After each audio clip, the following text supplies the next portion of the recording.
reminder of what the critical value was? Z of 0.05, that was called a critical value. Remember that? What did this mean? Percentage, right? It was a percentage, it was an area. Right. There's an area where? To the left. To the left? To the right. To the right? Did we fight about it? To the right.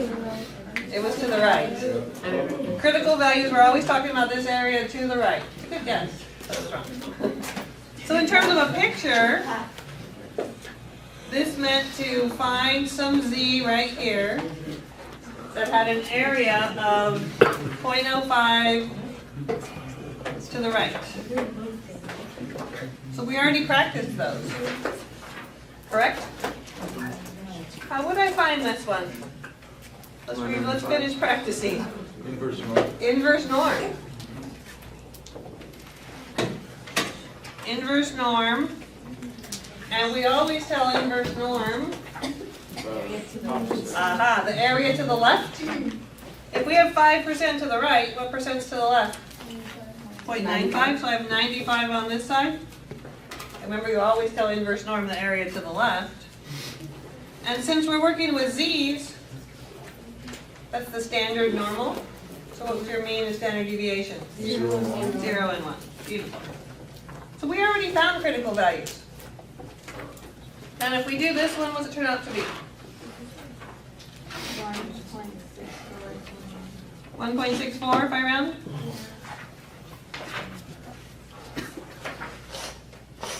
So that's my Z 0.05 critical value. The reason they had you practicing this in chapter 6 is we need to find critical values to get our confidence intervals. That's a little review. Review.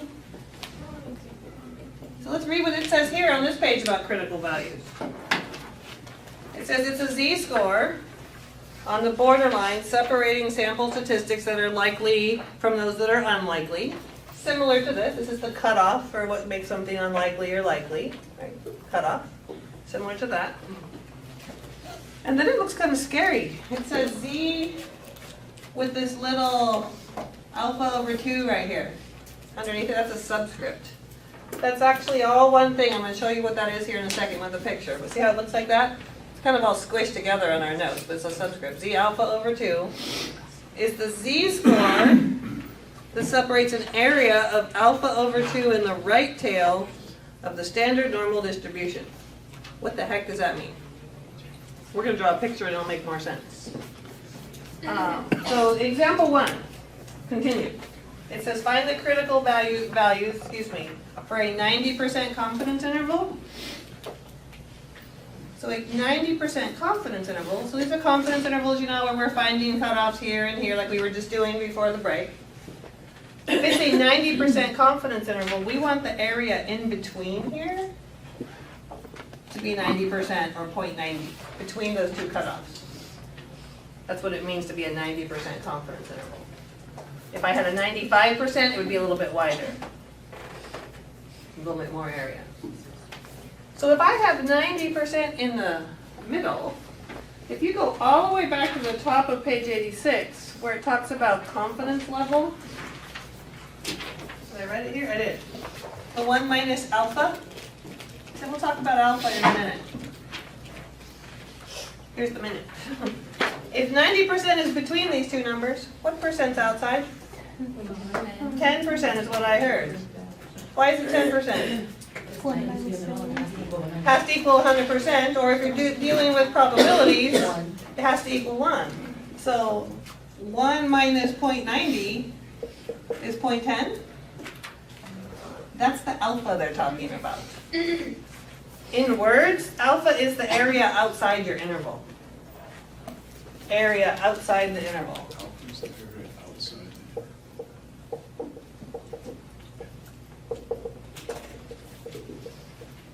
So in this picture here, alpha is this total area right here. All the green. Everything outside my interval is 10%, 0.10.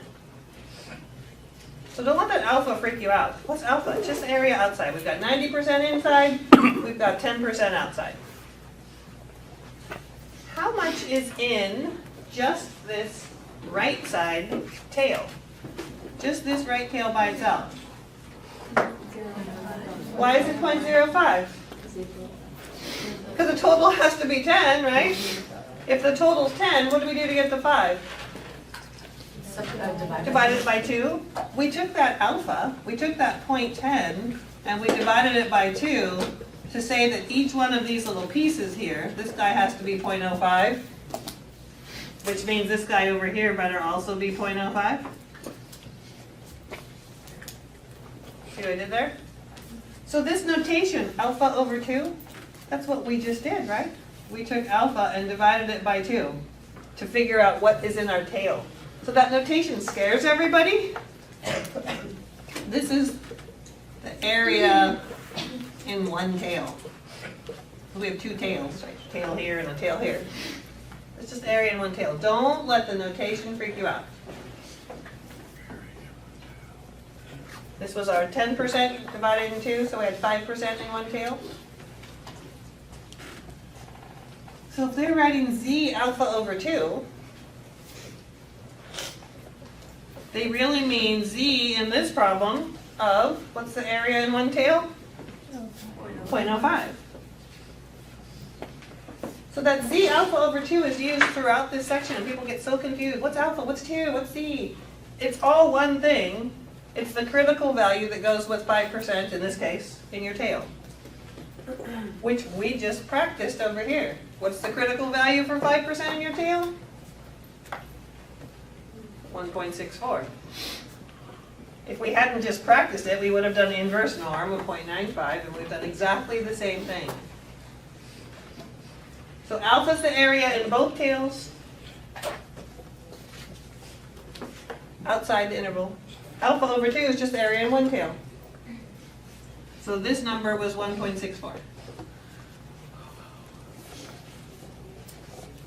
If it was a different percentage, we'd have to use inverse norm to find what that is, which we'll get to practice here in a minute. I see looks of concern. I'm sorry? What, in the box area, what are we trying to find? If we had been talking about a specific interval, we're doing all of this confidence interval stuff in pieces right now. So if we're trying to estimate the approval rating of Trump, we'd be looking for these numbers over here. But we can't even get those numbers unless we first have the critical value. So right now we're just getting the critical value. The follow-up question will get the rest of it. Critical value is another name for z-score. Yes, a critical value, she says, is another name for a z-score. I was about to ask that. That's what the 1.6 was, right? Yes. Okay. So a critical value is always the number that cuts off a certain amount of area. So just like when we did in 6.1, we called this guy right here a critical value. It was find the z-score that has 5% to the right. Over here, the critical value that goes with 90% happens to be the z that has 5% to the right. What's up, Hannah? Wait, why is there 95 on this? Because the total is 100%. So if there's 5% on this side, there has to be 95 on the other side. Okay. Is that what you're asking about, this one or this one? Which I was 90? talking about that in general. Yeah, in general. So whatever's, the total here always is 100% or 1.0. So it's just a complement. So you just show, oh, it's a complement, okay. It's the complement. Because you're either above or you're below. Other comments? Yes. So wait, would the 1.64 go in the box or no? No, the one, well, if we were doing just z-scores, it would go in the box. But if we're trying to find a confidence interval for President Trump, then it would have had these other numbers in here. So if we were just talking about z-scores, then this number right here would have been 1.64. But the whole point is we need the z-score to get a confidence interval, and we're just doing part of it right now. Because if I said the percentage of people who agreed with some statement, 1.64 wouldn't be a percent. That's just part of our formula we're about to get to. This is just reminding you what critical values were and what they still are. It just looks a little bit different here. So you can see I have the formula packet pulled up. You probably have yours printed out. I want to show you, if you're looking for your critical values, this is the first page, second page. Why do they all say page 1? Third, fourth. Okay, looks like it's on page 5. Down at the bottom, so it's this page that says positive z-scores. If you look down at the bottom here,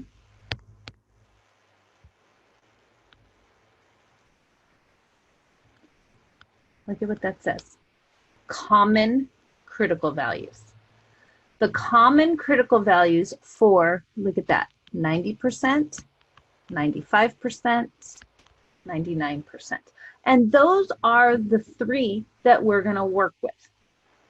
The way that we would get that, if you had, and I did 90%, so let me do 95 this time. If I had 95% here, that means there's 5% left for these 2 sections. 5% is 0.05, but we'd have to divide it into 2. So there would be 0.025 over here and 0.025 over here. If you're finding that cutoff that cuts off that area of 0.025, if you look at this, it says it's 1.96. Let's see what we get. If we do inverse normal, area to the left is 0.025. This is a Z critical value. So 0 and 1 for our mean and our standard deviation. If you do that with the inverse normal, I just want to show you get the same thing. You can probably hear me hit my calculator. Now I get negative 1.96 or 95996. It keeps going. Typically with critical values, you want the positive. So if this is negative 1.96, then this one would be positive 1.96. Because we enter the area to the left, it's easier to just find the negative one and then make it positive. And like I said, typically in the formula, if you use the negative, it wouldn't be the end of the world. What I would do if I were you, take these common critical values and maybe next to it put Z, that was a messy Z, Z alpha over 2. That's those values right there. That will help you remember it, because that way you don't have to go through and do all that inverse normal stuff. It's listed right there, and it's listed there because we're going to use it quite a bit. Okay. As long as I have this sheet out, I want to show you a couple of the things so we don't have to keep going back and forth. If you go over to the first page, this is the first page. This section right here where it says determining sample size, we're going to be using this section in here. So you might want to reference that. It's just showing you don't need to memorize those formulas. And then over here, today we're doing proportions. We're going to do means in the next section. That would be 2 sections that we work on. Okay, and you can see the calculator functions right here.